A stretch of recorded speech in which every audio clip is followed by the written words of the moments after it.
Bonjour à tous et merci d'être présents à cette troisième session d'une heure, une expérience. Donc, on est sur un cycle qui est dédié à la revitalisation des petites villes. Et aujourd'hui, on va s'intéresser à deux expériences qui travaillent sur la redynamisation commerciale de ces petites villes. Donc, on va vous présenter deux modèles qui sont assez complémentaires. Donc, nous sommes en présence aujourd'hui de Sylviane Barcet, qui est associée responsable du développement au comptoir de campagne. Donc, ce sont des épiceries locales multiservices qui sont situées en région Auvergne-Rhône-Alpes.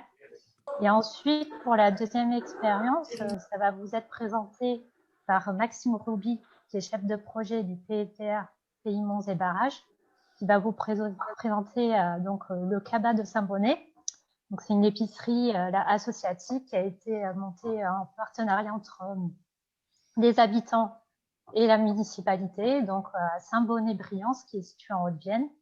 Et donc, il sera accompagné aussi d'Eliane Verne, secrétaire adjointe au CABA et adjointe au maire de Saint-Bonnet-Briance.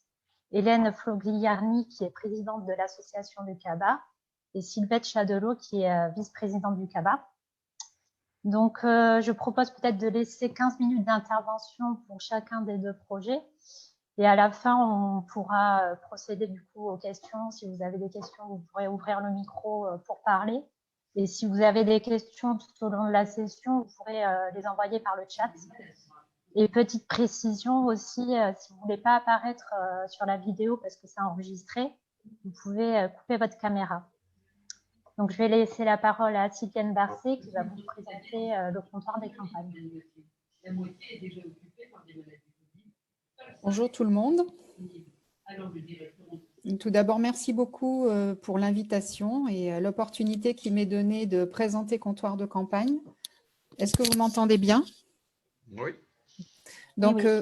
Comptoir de campagne, c'est une petite entreprise de l'économie sociale et solidaire qui existe maintenant depuis 2015, basée en Auvergne-Rhône-Alpes. Notre base est à Lyon et qui a pour objectif de participer et de contribuer à la revitalisation des zones rurales.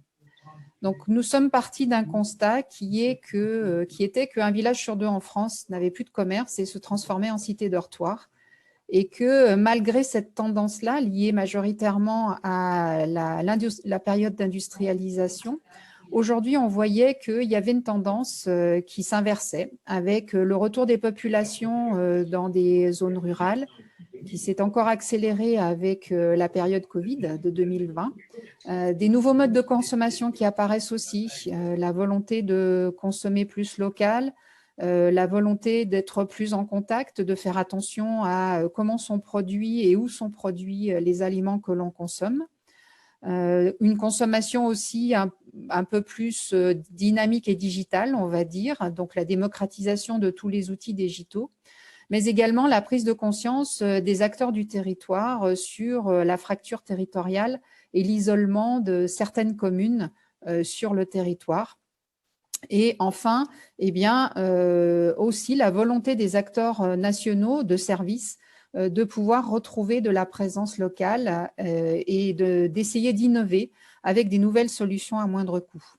Sur cette base-là, sur ce constat-là, nous nous sommes lancés pour créer Comptoir de campagne, qui est une structure qui a 4 objectifs. La première, c'est de ramener des services de proximité. La deuxième, c'est de participer au développement du lien social dans les communes rurales qui, pour beaucoup, se sont transformées en cités-dortoirs. La troisième, c'est de contribuer au développement de l'économie locale. Nous travaillons en circuit court avec des producteurs et des artisans du territoire où nous sommes installés. Et le quatrième objectif, c'est de permettre de créer des emplois. Comptoir de campagne, ce sont 2 innovations principales qui, toutes les deux, ont eu comme orientation de travailler sur la viabilité et la pérennité des activités que nous souhaitions créer. Donc, la première, ça a été de se dire qu'un boulanger, un épicier, un boucher, ou voire même un bureau de poste ou une agence bancaire n'avaient plus suffisamment de marché dans les communes pour pouvoir être pérennes. Donc, on a décidé de regrouper ces activités sous un même toit, le concept du multiservice, et de permettre ainsi de mutualiser une partie des charges de chacune de ces activités. Donc, on retrouve 3 offres principales dans nos comptoirs. La première offre, c'est une offre d'épicerie. Tous nos comptoirs font épicerie, dans laquelle 95% des produits qu'on vend sont des produits qui sont issus du territoire et qui sont produits sur le territoire. Nous nous intéressons principalement à de la production locale et artisanale. Bio, c'est bien, mais pour nous, ce n'est pas une obligation. On va aller vérifier comment sont produits les denrées que l'on va commercialiser et on va s'intéresser à de la production raisonnée. Mais ce qui est important pour nous, c'est que ce soit local et que ce soit artisanal. Ensuite, on va venir compléter notre offre d'épicerie avec ce qui n'est pas encore présent sur la commune, comme par exemple le dépôt de pain qu'on reprendra et qu'on proposera à nos clients, mais aussi des produits qu'on appelle, nous, des produits de dépannage, qui sont des produits de la grande distribution, qui ne sont pas produits sur le territoire. Alors, je veux parler, par exemple, de papier toilette, de dentifrice, de croquettes pour animaux, de boîtes de conserve, qu'on va également trouver dans nos comptoirs et qui vont permettre aux habitants qui n'ont pas les moyens de se déplacer, qui n'ont pas de véhicule, de pouvoir venir faire leurs courses au comptoir et de garder leur autonomie. La deuxième offre, je vais partir complètement à droite, ce sont les services. Donc là, on propose déjà tous les services de base, si je peux me permettre ce terme-là, comme le gaz, le journal quotidien, comme les relais colis, comme également des services de Française des Jeux, si c'est demandé par la population. Dans certains cas, nous faisons dépannage tabac auprès de nos clients. Et ensuite, des services de petite conciergerie qui va permettre à nos clients de pouvoir déposer ses vêtements ou ses chaussures au comptoir. Et nous, ensuite, on va faire travailler le pressing le plus proche, le cordonnier. On va trouver une couturière pour faire des retouches, pour faire du repassage. On va faire des photocopies. On va trouver une fleuriste. Il sera possible de commander des fleurs chez nous. Et éventuellement, dans certaines situations, on travaille aussi avec des librairies pour pouvoir commercialiser des livres ou des livres d'occasion. Et on a étendu depuis 2 ans notre offre à une salle qu'on sous-loue à des prestataires qui viennent délivrer leur expérience et leur savoir-faire. Par exemple, une coiffeuse qui viendra une fois tous les 15 jours, le lendemain une esthéticienne. Pourquoi pas ensuite un ostéopathe, un kiné, un naturopathe ou pourquoi pas, et on en fait l'expérience en ce moment, un conseiller bancaire qui prend rendez-vous et qui vient une fois tous les 15 jours. Et même chose avec un conseiller en assurance.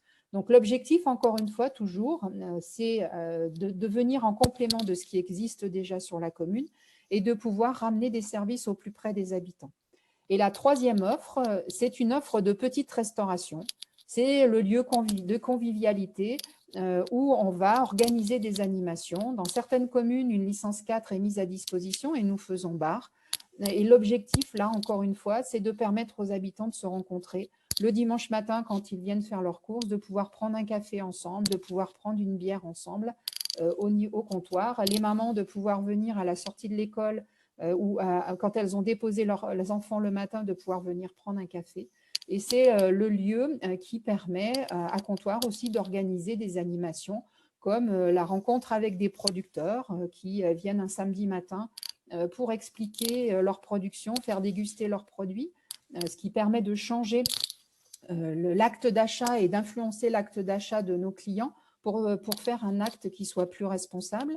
Ou alors carrément des animations festives ou des ateliers manuels. On peut apprendre à venir fabriquer sa lessive soi-même chez Comptoir ou faire des ateliers chocolat avec les enfants. Donc ça, c'est la première innovation. Alors, le multiservice, ça existe déjà en soi, ce n'est pas vraiment innovant, mais on le rend moderne et on le rend, on va dire, en fonction des besoins actuels.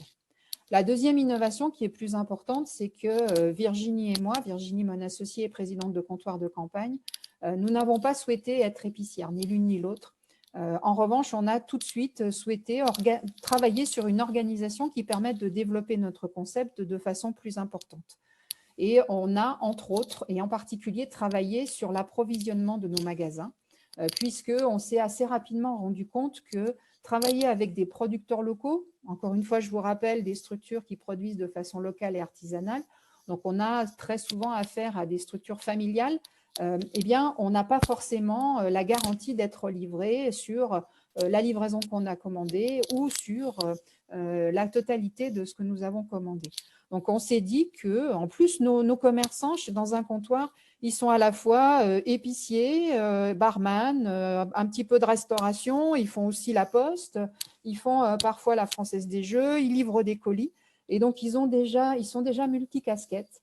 Et on a souhaité leur permettre de se dédier à 100% à leurs clients. Donc, on a organisé sur un territoire qu'on a appelé une grappe, qui regroupe 5 à 6 comptoirs, une structure avec une personne salariée de comptoir de campagne dont le rôle, c'est de trouver des produits et des producteurs, de passer des accords avec les producteurs du territoire, de proposer aux comptoirs qui sont sur son territoire les produits qui vont pouvoir être commercialisés, de prendre les besoins de chacun des comptoirs du territoire et ensuite eh bien, de garantir que chaque comptoir recevra bien sa livraison.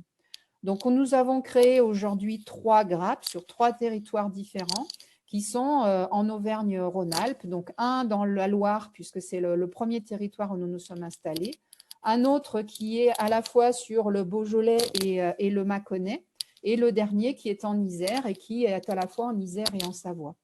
Une grappe, ça n'a pas de frontière administrative. C'est un territoire qui fait sens au niveau de la façon de consommer et de se déplacer des habitants. Sur une grappe donnée, on a un comptoir qui appartient et qui est créé par comptoir de campagne, donc dont l'entité juridique fait partie de comptoir de campagne, et les autres comptoirs sont des comptoirs indépendants qui sont portés par des franchisés, puisque nous avons créé une franchise sociale, toujours dans nos valeurs de partage équitable de la ressource et du revenu, mais qui permet à des porteurs de projets indépendants de pouvoir bénéficier de notre expérience et de notre organisation pour créer dans leur commune des comptoirs de campagne. Cette organisation-là permet aussi, et on l'a découvert, on va dire, ce n'est pas quelque chose que nous avions imaginé, mais à des entités comme des cantines scolaires, comme des crèches, des maisons de retraite qui souhaitent confectionner des repas à partir de produits locaux, bénéficier d'une logistique d'approvisionnement qu'on a l'habitude de faire pour nos comptoirs et qu'on propose aussi sous la forme d'un contrat en livraison à des entités qui sont indépendantes de notre réseau. On commence à ouvrir aussi cette solution vers des commerçants qui sont déjà sur la place, qui proposent autre chose qu'une épicerie et qui souhaitent agrandir leur offre pour proposer une épicerie de produits locaux qui sera approvisionnée par comptoir de campagne.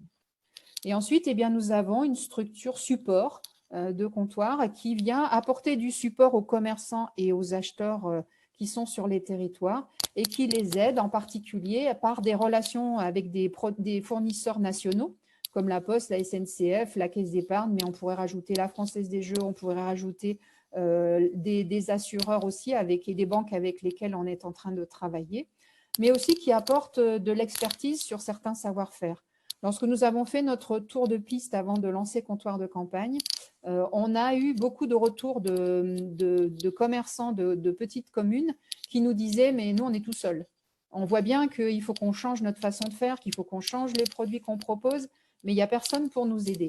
On nous demande d'utiliser les réseaux sociaux, on ne sait pas faire.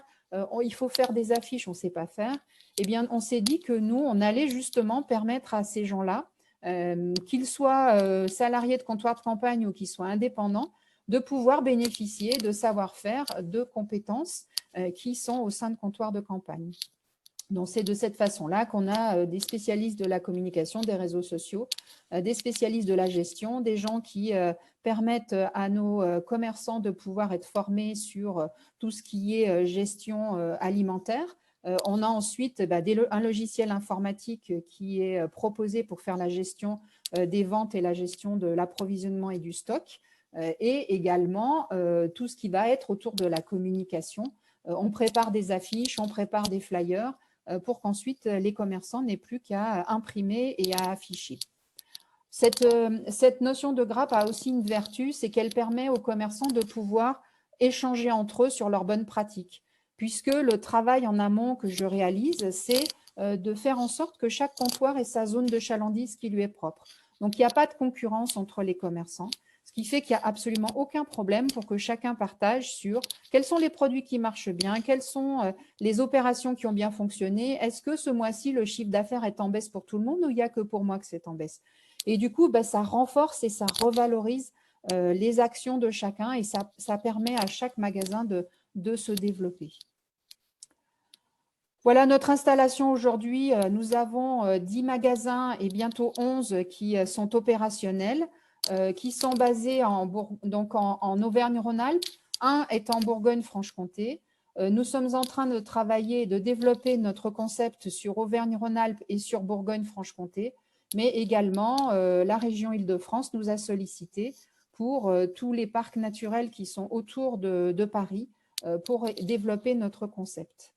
Donc, les réseaux se développent, comme je vous l'ai expliqué, soit en propre, soit en franchise sociale, mais dans une grappe, on a systématiquement un comptoir en propre qui permet, entre autres, d'héberger l'acheteur, mais aussi à comptoir de campagne d'avoir, on va dire, une vision de ce qui se passe sur ce territoire, de éventuellement ce qu'il faut améliorer, modifier ou changer pour que tout le monde soit satisfait. Et puis, les autres, eh bien, ce sont des franchisés. Alors, on n'aime pas beaucoup ce terme-là chez Comptoir, la franchise. On a essayé plein d'autres termes, mais finalement, c'est ce que tout le monde comprend, c'est bien la franchise. Et en y mettant le mot social derrière, ça permet de voir que les valeurs de l'économie sociale et solidaire sont bien présentes dans les contrats qu'on propose à nos franchisés. Donc, Comptoir de campagne, c'est une structure qui a fait des levées de fonds, donc qui a déployé son actionnariat pour pouvoir faire son développement. Nos objectifs, c'est de développer notre réseau jusqu'à ce qu'on soit, on va dire, au point mort, c'est-à-dire que les revenus des magasins permettent de couvrir l'ensemble des charges, ce qu'on a estimé en 2023 avec 37 comptoirs. Et pour pouvoir faire ça, eh bien, on a dû ouvrir notre capital à des actionnaires. Donc là, vous avez l'ensemble des partenaires qui sont rentrés au capital de Comptoir de campagne, donc le groupe La Poste, la Caisse d'épargne Auvergne-Rhône-Alpes, le Crédit agricole Alpes Sud-Est, l'entité économie sociale et solidaire de la Maïf, la Banque des territoires, Groupama, mais aussi des fonds d'investissement d'une structure qui s'appelle INCO, le comptoir d'innovation, qui c'est de l'épargne salariale, qui investit sur des entreprises à impact, et également des particuliers qui ont investi sur l'ITA.co, ce qui nous permet en fait aujourd'hui, notre dernière levée de fonds nous permet de pouvoir espérer développer notre réseau jusqu'à ce qu'on atteigne ce point mort, puisqu'on a levé un peu plus de 3,4 millions sur la fin d'année dernière. Ensuite, on a des financeurs qui sont investis, bien entendu les régions, mais aussi la BPI qui nous accompagne. On a été lauréat de la fondation La France s'engage, ce qui nous a beaucoup aidé, en particulier à développer notre franchise avec les valeurs qu'on souhaitait porter, mais également toute la structure France Active qui est présente sur les territoires. Qu'est-ce qu'il faut pour qu'un comptoir de campagne puisse être pertinent sur un territoire, donc sur implanter une nouvelle grappe? Il faut qu'on soit sur un territoire où la démographie évolue, alors soit stable, soit positive. Ensuite, il faut qu'on ait des voies de flux qui soient différentes pour pouvoir garantir les zones de chalandise propres à chacun de nos comptoirs, comme je vous l'ai expliqué. Bien entendu, il faut qu'on ait de la production locale pour qu'on puisse avoir suffisamment de produits à proposer dans nos magasins et que ce soit facile d'approvisionner nos magasins. Et ensuite, il faut qu'on ait une mobilisation des acteurs locaux sur le développement économique de leur territoire. On travaille très en lien avec les intercos des territoires où nous sommes installés pour pouvoir à chaque fois essayer de trouver la meilleure solution. Et ensuite, au niveau des communes, la zone de chalandise à aujourd'hui qui nous est nécessaire, elle est estimée à 2100 habitants. Donc, c'est la zone de chalandise de la commune et des communes voisines qui n'ont pas de commerce ou pas d'épicerie. Il faut qu'il n'y ait pas, bien entendu, d'épicerie et de supermarché, pas de boucherie parce que c'est le gros de notre chiffre d'affaires aujourd'hui. Mais on est en train d'être approché par des communes qui sont plus importantes. Aujourd'hui, les communes où nous sommes installés ont entre environ 1200 habitants, on va dire, en moyenne. Et là, on est en ce moment consulté par des communes beaucoup plus importantes qui souhaiteraient soit revitaliser leur centre-bourg, soit développer cette activité dans un quartier résidentiel où il n'y a pas du tout de commerce. Donc là, ce sont des communes qui sont vers 4-5 000 habitants. Ce qui est important pour nous, c'est qu'on puisse avoir une offre de flux. Et le pain, c'est vraiment le produit d'appel qui va faire rentrer les clients dans notre boutique, mais les services de la Poste feront rentrer des clients pour un besoin différent. Si on peut approvisionner la cantine scolaire en produits de base, je parle là de légumes, d'épicerie, ainsi de suite, pour qu'ensuite le repas soit produit par une cantine localement. Ça, c'est quelque chose qui est un plus pour nous parce que ça permet d'assurer un chiffre d'affaires au comptoir. Ensuite, il faut que ce soit le projet des habitants et de la municipalité. Le projet, on ne le mène jamais tout seul, on le mène toujours avec une équipe d'habitants et avec les élus, bien entendu. Et on attend à ce qu'il y ait un local qui soit disponible, un local communal pour pouvoir accueillir le commerce et qui nous permette d'avoir des travaux de masse pris en charge par la commune, si c'est nécessaire, et d'avoir un loyer qui soit adapté à notre modèle économique. Voilà, notre objectif, c'est de permettre à des centaines d'entrepreneurs d'ouvrir des comptoirs un peu partout en France, dans leur village, et de permettre aux habitants de découvrir les produits locaux et de pouvoir se découvrir entre eux et de refaire battre le cœur des villages. Voilà, j'espère que je n'ai pas été trop longue, je n'ai pas regardé le temps. Non, c'est parfait. Et merci pour cette présentation, très intéressante. Je propose de peut-être poser les questions à la fin. On va directement passer à la présentation du CABA. Alors, oui, j'ai reçu des messages comme quoi il y avait un son. Je pense que c'est peut-être le bruit du micro qui devait frotter. C'est pas grave. Voilà. Donc, je laisse la parole à Maxime Roby. Et bonjour, bonjour à tous. Juste une remarque en tout cas pour dire que les comptoirs de campagne, je ne connaissais pas du tout et que c'est super intéressant. Et que j'espère que ça se développera en Nouvelle-Aquitaine, la région où on est. Donc moi-même, Maxime Roby, qui travaille pour une structure qui s'appelle un PETR, un pôle d'équilibre territorial et rural, qui est situé à l'est du département de la Haute-Vienne, qui touche le parc naturel régional de Millevaches à l'est et l'agglomération de Limoges à l'ouest. Je ne suis pas tout seul, car on fait cette intervention pour présenter une initiative qui s'appelle le CABA de Saint-Bonnet. Et l'association est présente, et la municipalité de Saint-Bonnet-Briance est présente aussi. Vous êtes là? Petit moment de solitude. Mais je vous vois. Juste activer le son. Le micro est coupé. Tac. Vous nous entendez là? C'est bon. C'est bon. Bonjour, on est là, la présidente du CABA, Hélène Folierini, et Eliane Verne, qui représente la mairie et la trésorière du CABA. Et le CABA. Pas la trésorière, la secrétaire, pardon. Donc, tout le gratin est là, quoi. Voilà. Donc, voilà, juste pour vous présenter, en fait, on va faire ça à plusieurs voies. D'abord, pour vous présenter un petit peu le fonctionnement du CABA. Donc, je vais peut-être vous laisser la parole, Hélène et Eliane, pour vous présenter comment ça fonctionne aujourd'hui. Est-ce qu'on ne fait pas d'abord le pourquoi du comment? Si tu veux, on y reviendra après, alors, pas de problème. En tout cas, aujourd'hui, le CABA de Saint-Bonnet, pour vous expliquer, c'est une association, loi 1901, qui porte une épicerie associative sur la commune de Saint-Bonnet. La commune de Saint-Bonnet, c'est une commune qui fait 570 habitants, qui est sur un côté d'une communauté de communes qui s'appelle la communauté de communes de Noblat, qui fait 12 000 habitants, dont la ville la plus importante est Saint-Léonard-de-Noblat, qui fait 4 600 habitants, tout ça étant à peu près à une demi-heure de Limoges. En fait, le CABA de Saint-Bonnet a eu une problématique en fin 2013. Enfin, Saint-Bonnet, la commune, a eu une problématique fin 2013, c'est la fermeture de son épicerie. Une épicerie qui était ouverte depuis environ 2 ans. Et le porteur de projet, voilà, qui tenait l'entreprise à fermer. La municipalité de Saint-Bonnet-Briance a fait appel à moi, qui m'occupais à l'époque de développement économique pour le pays Monts et Barrages, pour les aider à réouvrir ce commerce-là. Donc, on a mis en place, et c'est bien ça l'intérêt de la présentation, si vous voulez essaimer ce type de projet sur vos territoires, dans des projets de revitalisation de bourgs, c'est qu'on a mis en place une méthodologie avec la municipalité pour réussir à recréer de l'activité économique. La première chose qu'on a faite, c'est une étude de faisabilité qu'on a fait avec nos partenaires consulaires, donc la Chambre de commerce en particulier, pour savoir s'il était viable ou non de refaire un appel à projet, à candidature et de trouver un porteur de projet qui crée une épicerie, j'allais dire au sens classique du terme, même si c'est un mot que j'aime pas trop, inscrit dans l'économie réelle. Bref.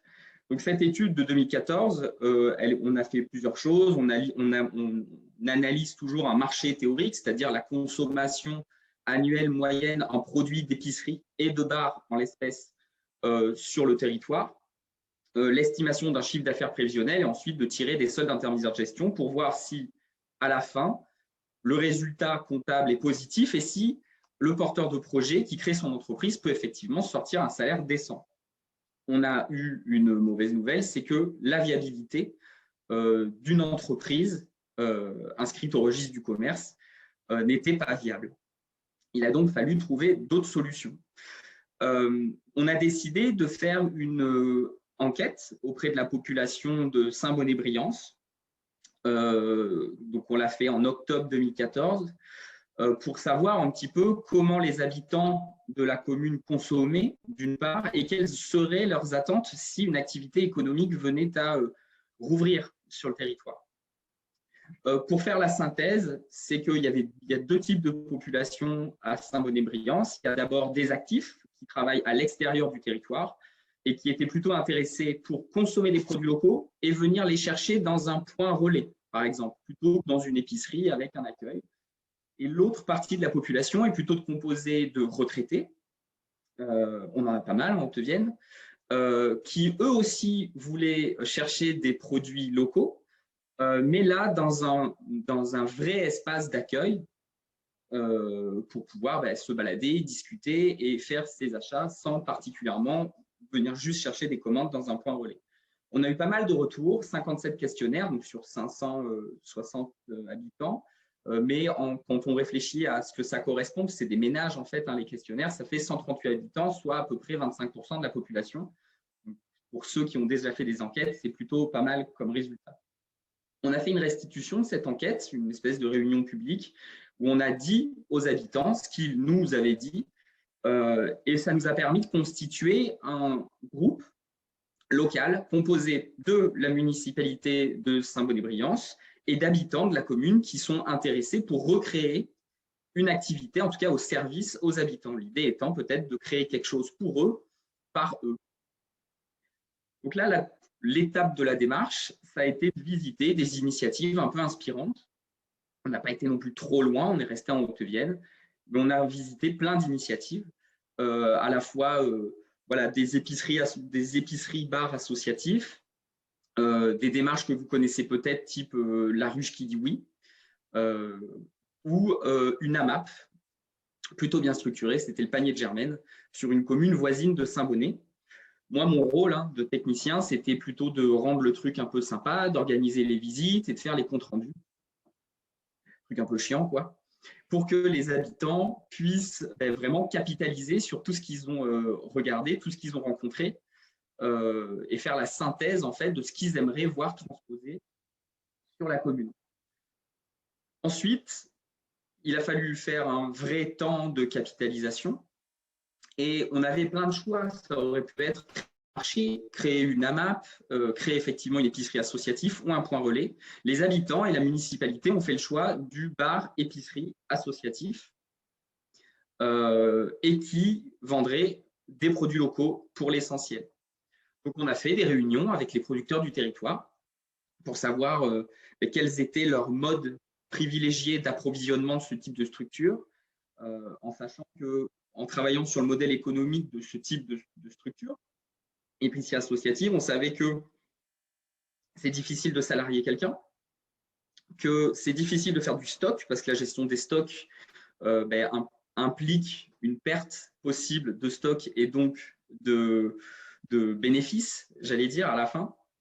Donc, l'idée, c'était plutôt de travailler avec les producteurs sur du dépôt-vente, sur des produits qui n'étaient pas périssables ou moins périssables, et plutôt sur du stock, sur des produits qui étaient périssables, mais en privilégiant la prise de commande. Tout ça, c'était dans l'idée. De toute façon, après, l'association vous expliquera mieux comment ça marche aujourd'hui. Pour financer tout ça, la mairie de Saint-Bonnet-Briance avait un local, le local de l'ancienne épicerie qui était disponible, dans laquelle a déménagé sur une partie du local l'agence postale. Donc, il restait une toute petite partie du local que vous voyez en photo là, qui permet d'accueillir l'épicerie.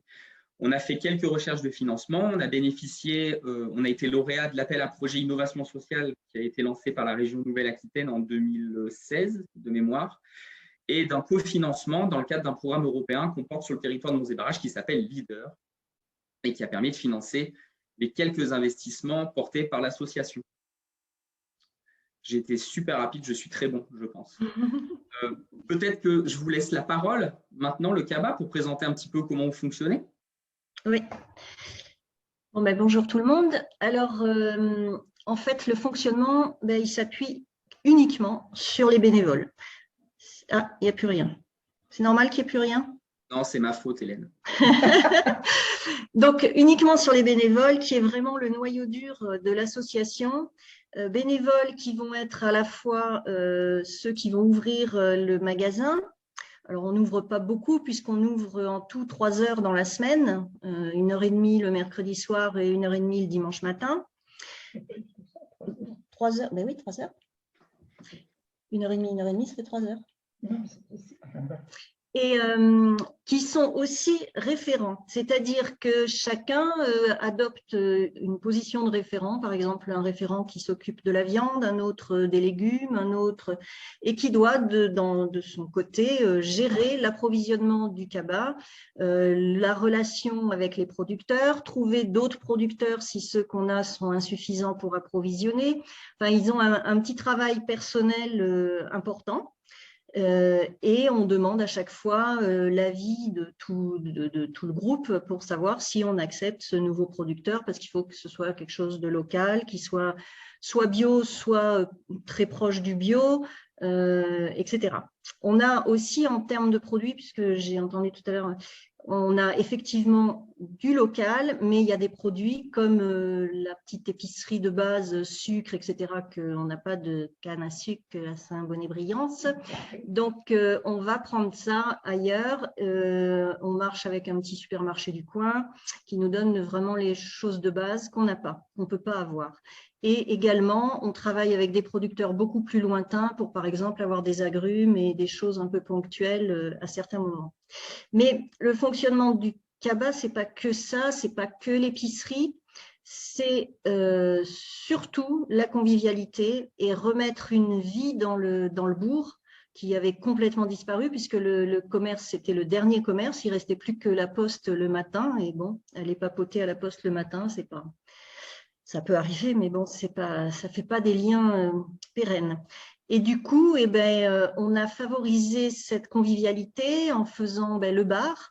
Alors, effectivement, en ce moment, il ne marche plus, c'est bien dommage, mais bon, on a un bar et surtout des sorties et des animations. On fait chaque fois qu'il y a un adhérent qui a une idée, on l'exploite et puis on fait des marchés gratuits, on fait des sorties, on fait des… quoi ? L'anniversaire, le marché. Oui, l'anniversaire du CABA, les marchés de Noël, enfin, on fait des tas de choses. L'idée, c'est de faire la fête, en fait.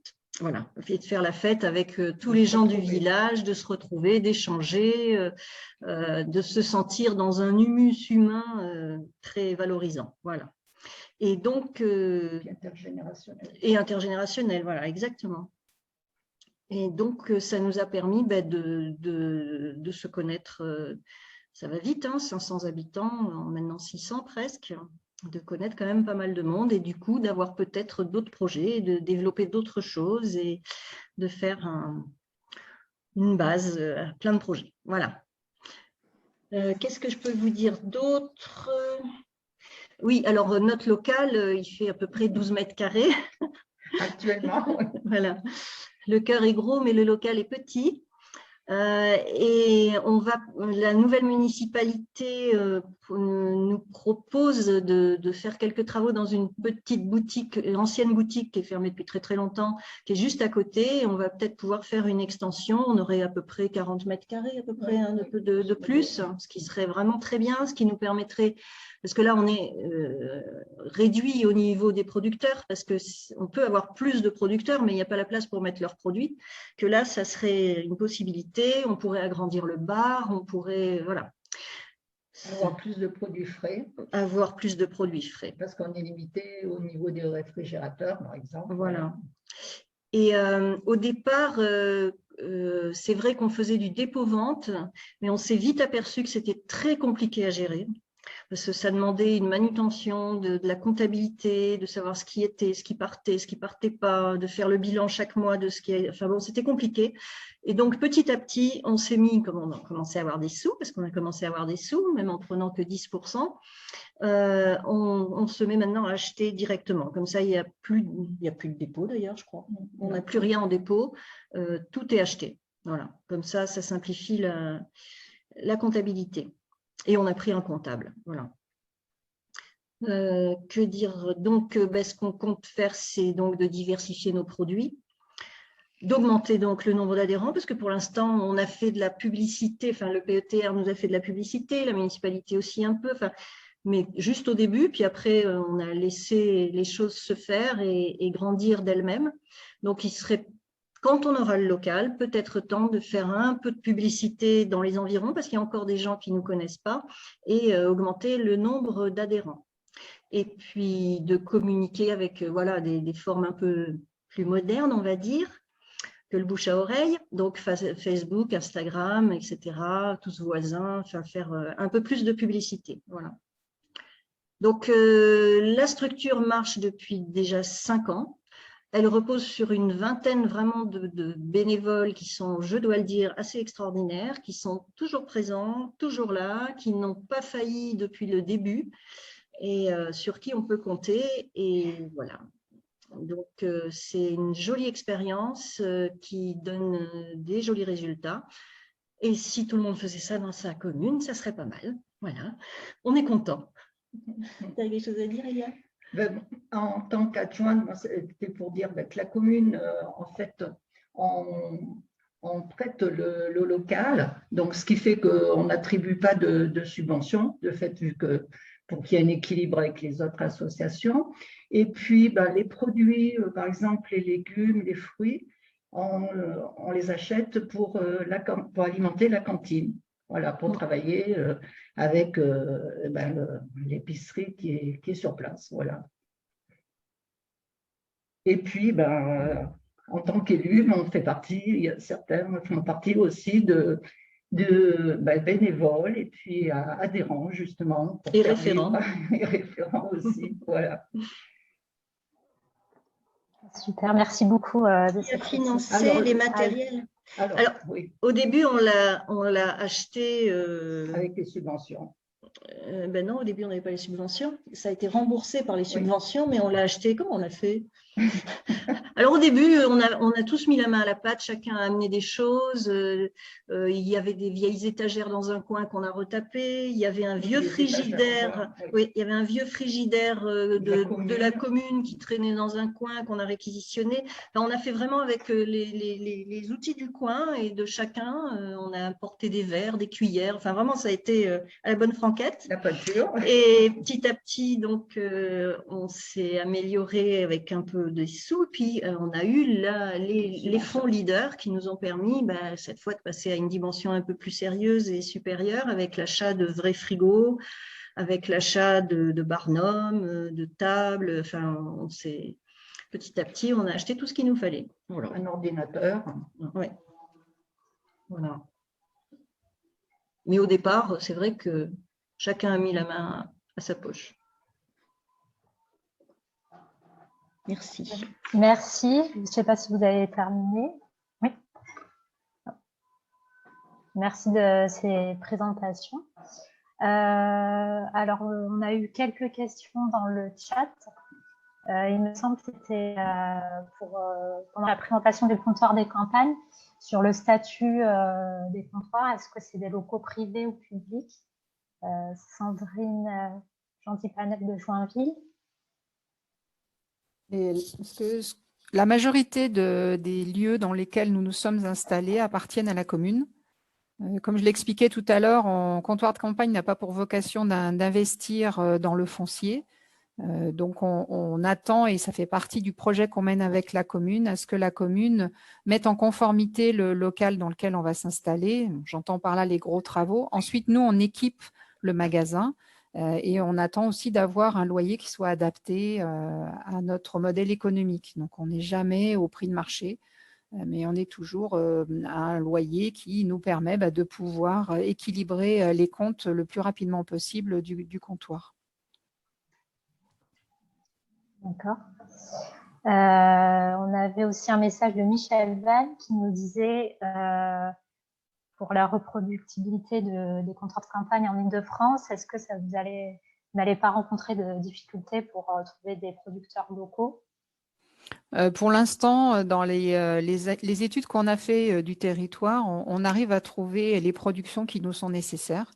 Alors, on n'a jamais des territoires où il y a la totalité de la production, mais ce qu'il faut, c'est qu'au moins toute la partie produits frais, de la viande, de la charcuterie, tous les laitages, fromage, yaourt et également les légumes et les fruits. Il faut qu'on puisse trouver ça sur le territoire. Et pour l'instant, d'après nos études, nos approches, puisqu'on est en phase d'études sur la région parisienne, eh bien, on va trouver tout ça. Mais je peux vous dire que moi, j'ai étudié dans le Beaujolais et le Mâconnais. Et là, c'est compliqué de trouver de la production locale. Il y a beaucoup de vignes, mais la terre, elle est réservée à la vigne et pas du tout ni à l'élevage, ni au maraîchage. Donc, je pense que c'est plus compliqué que dans la région parisienne, sur ces territoires-là. Pour l'association Le Caba, c'est vous, Sylviane Barcé, qui avez posé la question. Oui, c'est moi qui ai posé la question. Oui. Donc, la réponse a été donnée en direct. D'accord. Donc, c'était bien. Merci. Angélique Ferreira, vous pouvez prendre la parole si vous voulez. Pardon. Ah, on ne vous entend pas. Alors, attendez. Voilà, c'est bon. Voilà, très bien. Donc, bonjour, j'ai une question pour Madame Barcé. Voilà. Je n'ai pas trop compris, moi. Alors, il est où ce contrat de franchise? Il est à quel niveau, en fait? Le contrat de franchise, il est entre comptoirs de campagne et puis les porteurs de projets qui souhaitent créer des épiceries multiservices dans leur commune. Donc, en fait, il est à quel niveau? Il consiste à quoi ce contrat? À permettre aux indépendants, aux entrepreneurs indépendants de pouvoir créer un comptoir de campagne. Donc alors, ça concerne, voilà, c'est ça. Ça concerne toute la partie, on va dire la marque et les valeurs. Ils peuvent bénéficier de notre service d'approvisionnement. Ils peuvent bénéficier de notre organisation de logiciels informatiques, des équipes support, comme je disais tout à l'heure, pour pouvoir avoir du soutien sur la gestion des réseaux sociaux, mais aussi sur la partie merchandising, comment organiser le magasin, comment faire des promotions, sur toute la partie communication. Et également sur les règles sanitaires, sur comment je gère mon magasin, comment je gère les DLC et ainsi de suite. Donc, avec toute la gestion, bien entendu, du magasin, les stocks, l'approvisionnement, la comptabilisation. Donc, c'est l'accompagnement que donne Comptoir de campagne à ces porteurs de projets-là, moyennant une rémunération sur les services qui sont rendus. C'est un contrat sur plusieurs années? C'est un contrat qui est, on va dire, sans date de fin, mais qui permet de pouvoir, qui permet à chacun de pouvoir se retirer le moment venu pour des conditions qui sont décrites dans le contrat. D'accord. Et est-ce que, alors j'ai bien compris que c'était la commune, enfin j'imagine que c'est la commune qui aide en fait à trouver le local et limite à l'aménager. Oui. Et ça, ils sont obligés d'avoir votre… vous avez une charte en fait de l'installation et tout ça, oui. il y a des conditions, ouais, voilà, c'est oui. ça. Oui, et là, c'était assez cher, c'est combien en mètre carré, par exemple? Nous, ça c'est Comptoir qui le finance, ou c'est le porteur de projet qui finance l'aménagement du comptoir. Oui. Et l'investissement nécessaire aujourd'hui, c'est entre 50 et 60 000 euros. Donc, c'est pour ça que je posais la question à l'association, parce que nous, c'est quand même un investissement important, entre autres en machines de froid, mais aussi également en meubles, en étagères et puis en logiciel informatique. D'accord. Voilà. C'est bon pour moi. Mais nous, on n'avait que 12 mètres carrés aménagés. Hein, donc, Oui. Ce que je peux ajouter aussi, c'est que on s'adapte vraiment aux besoins des communes. Et par exemple, on a des communes qui souhaitent qu'on crée un espace de coworking.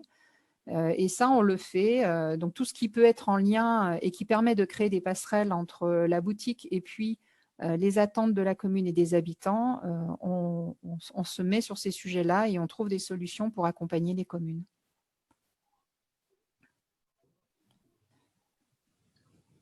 Il y a une personne, monsieur ou madame Louard. Je ne comprends pas la question, je suis désolée. S'il veut bien prendre la parole. C'est communauté de communes. Une communauté de communes de 20 communes. Oui. D'accord, donc la question c'est est-ce que c'est intéressant pour comptoir de campagne? En fait, ce que je disais tout à l'heure, c'est que l'installation de nos grappes, c'est jamais contraint par l'organisation administrative qui peut exister. Si je prends l'exemple de notre grappe qui est sur le Beaujolais, donc dans le Rhône, eh bien, on a des comptoirs qui sont dans le Mâconnais, en Saône-et-Loire, et on est sur 2 régions différentes, la région Auvergne-Rhône-Alpes et la région Bourgogne-Franche-Comté. Et pourtant, les commerçants vendent des produits qui sont tous approvisionnés par la même personne, qui est un acheteur, qui s'appelle Charles, et qui va chercher sur les territoires où sont installés les comptoirs les meilleurs produits pour les proposer dans nos commerces. Donc, une communauté de communes de 20 communes peut tout à fait être à l'origine de la naissance d'une nouvelle grappe.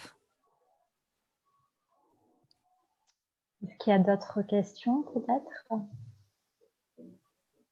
Moi, je vois qu'il y a une question donc de Quentin sur l'Université de Limoges et notamment Géolab qui fait partie des partenaires donc, pour le CAVA de Saint-Bonnet. Je peux donner quelques explications là-dessus. Il faut avouer que je ne m'attendais pas à cette question, mais c'est sympa. En fait, à l'échelle du pays Monts et Barrages, on réfléchit. Donc, on a un projet de territoire pour les 34 communes et les 3 communautés de communes du territoire. Et on a une problématique en particulier sur la relocalisation de la consommation et l'utilisation des produits issus des circuits courts et ou de proximité. Donc, le CABA de Saint-Bonnet et l'accompagnement qu'on a pu faire auprès de l'association en fait, fait partie de cet objectif de développer les circuits courts. Et en fait, on a un comité de pilotage dont le CABA, enfin Eliane fait partie, Hélène en a fait partie aussi, qui regroupe des élus, des membres de la société civile, des agriculteurs et l'Université de Limoges, et notamment sa chaire Géolab fait partie de notre comité de pilotage pour réussir à améliorer, développer la production et la consommation de produits qui seront vendus en circuit court sur le territoire. Voilà.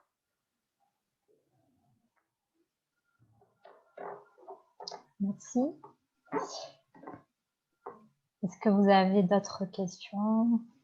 Alors, je vois Sarah Conquin. Nous sommes en Tarn-et-Garonne. Nous souhaitons créer un multiservice épicerie, tabac, presse, boucherie dans un village de 1300 habitants. Nous avons rencontré Casino, mais le modèle ne nous convient pas. Serait-il possible de rencontrer comptoir de campagne? Alors oui, bien entendu. Vous avez une possibilité qui est très simple pour ça. C'est sur notre site internet, vous avez une rubrique qui s'appelle « Ouvrir un comptoir » dans laquelle vous pouvez poser votre candidature et ensuite, eh bien, on vous rappellera et on prendra contact directement avec vous pour pouvoir effectivement étudier ensemble un projet potentiel de comptoir de campagne sur votre commune.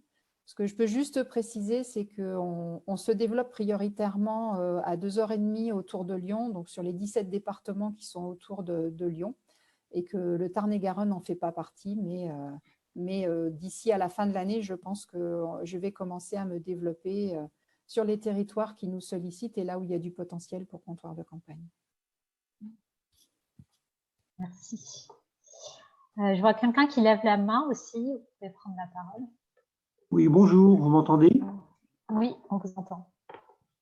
Bonjour, j'ai une question par rapport à quel est l'éloignement moyen du centre commercial le plus proche pour pouvoir activer ce genre d'association. Alors, je m'adresse aux deux, hein, peut-être au comptoir des campagnes et au cabas, je ne sais pas. Pour le cabas, le plus proche, c'est un SPAR qui est à une dizaine de kilomètres. Oui. Voilà. On est pas mal entouré. Il y a un SPAR à 10 km. Linard, ça fait quoi? Ça fait 10 km aussi. Oui. Donc, on en a un deuxième. On a un grand Super U à Châteauneuf, c'est à quoi? 20 km? 15 km? 15 km. Et il y a un gros carrefour à 20 minutes. C'est important, ça, quand même. Pardon? Je trouve que c'est important comme critère. Oui, tout à fait. Oui. Il y a de la concurrence, mais ce n'est pas les mêmes produits. Voilà. Donc, Exactement. Donc, je rebondis. Je suis tout à fait d'accord avec vous. Nous, on a des comptoirs qui sont à 3 minutes en voiture d'une grande surface, d'un Super U, Ah oui. ou d'un gros bourg où il y a tout ce qu'il faut.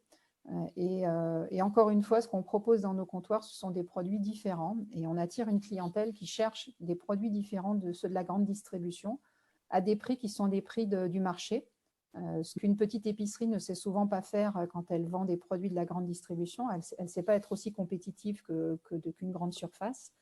Donc, ça ne nous pose pas trop de problèmes. Et puis souvent, nos clients vont faire on va dire leurs grandes courses, qu'on appelle les grandes courses, une fois par mois en grande surface, tous les produits qu'on n'a pas chez nous ou qu'on ne trouve pas en diversité. Et leur achat plus quotidien ou hebdomadaire, ils viennent le faire dans nos comptoirs. Et je peux dire qu'on a bien la moitié des comptoirs qui existent aujourd'hui qui sont dans des communes périurbaines, qui sont autour de gros bourgs ou de grosses villes, et qui justement se sont vus vider de leur commerce à cause de la proximité des grandes surfaces et qui aujourd'hui, dont les populations aujourd'hui sont intéressées pour avoir des produits et une consommation différente.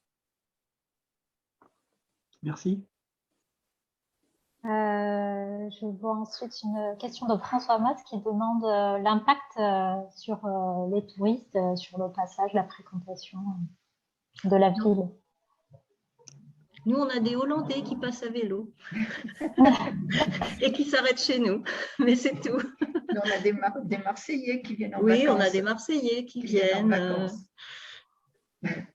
Oui, nous, c'est pareil. Certains de nos magasins sont sur le chemin de Compostelle. Voilà. Donc, on a des pèlerins qui s'arrêtent pour venir manger ou faire leurs achats. Et puis, on a entre autres un comptoir qui est vraiment sur une zone touristique. Et là, on a aménagé nos horaires pour justement s'adapter au flux du tourisme et pouvoir servir tout le monde quand c'est nécessaire. D'accord. J'ai une autre question. Faites-vous des livraisons à domicile? Nous, oui, quelque part. Ce n'est pas du tout le but, mais s'il y a quelqu'un qui veut du pain, qui nous téléphone, ah, on a du pain, tu passes, tu me le déposes en passant. Voilà, c'est ça, nous, la livraison à domicile. C'est des arrangements entre nous, c'est tout. Mais officiellement, non, il n'y a pas de livraison. Nous, c'est pareil. C'est exactement la même réponse. Nos très bons clients, en particulier souvent des personnes âgées qui ne peuvent pas porter leur panier, elles viennent faire leurs courses au magasin, elles choisissent leurs produits et ensuite on leur porte leurs courses chez elles. Dans certains cas, et en particulier pendant le confinement, là, on a fait beaucoup de livraisons à domicile. On s'est organisé pour être capable de faire ça. Mais la livraison à domicile, ce n'est pas un but en soi. On a d'ailleurs récemment fait une enquête auprès de nos clients. Donc, on a eu 400 réponses et dans lequel on leur demandait s'ils étaient intéressés pour pouvoir faire des achats en ligne des produits qu'on avait dans nos magasins et pouvoir faire du click and collect, par exemple, des demandes qui sont à la mode. Eh bien, 90% de nos clients ont dit que non, ce qui les intéressait, c'était de venir au comptoir, d'échanger, de discuter avec les commerçants et que c'était ça pour eux qui était important. Tout à fait, je suis tout à fait d'accord. Nous, c'est pareil. Oui, c'est tout l'intérêt de ces démarches. Ben oui. J'ai une question aussi de Annie Parent qui demande l'amplitude moyenne d'ouverture des comptoirs. Alors, les comptoirs qui sont, on va dire en propre avec nos salariés, ont des horaires d'ouverture qui, le mardi, jeudi, vendredi, sont ouverts de 7h30 à 19h30 avec une coupure à 14h jusqu'à 16h. Donc, en gros, on ferme une fois que le temps du repas est terminé. Alors là, je parle d'une période normale, pas celle qu'on vit en ce moment. Et on réouvre juste avant la fermeture de l'école. Donc ça, mardi, jeudi, vendredi. Et on est ouvert mercredi matin, samedi matin, dimanche matin. Ensuite, pour les comptoirs qui sont en franchise, chaque franchisé met l'amplitude d'ouverture qu'il le souhaite. Et en majorité, ils sont plus ouverts que nous le sommes avec nos salariés, la contrainte qu'on a sur la législation du travail. D'accord. Je ne sais pas s'il y a d'autres questions, peut-être. J'en vois une autre qui est en Gironde, essentiellement viticole. Comment convaincre les maires de ces 20 communes de faire du maraîchage pour avoir une cantine scolaire bio? Je ne sais pas répondre à cette question, je suis désolée. C'est une très bonne question. Voilà, en tout cas, vous êtes remerciés pour ces belles initiatives. Bon, ben, si on n'a plus de questions, on va peut-être terminer. J'en profite pour vous dire que la prochaine session d'une heure une expérience sera sur les tiers-lieux. Donc, elle aura lieu le 9 avril. Voilà. Et en tout cas, merci beaucoup aux intervenants. C'était deux initiatives très intéressantes à présenter. Et merci aux participants de cette session. Bonne journée à tous.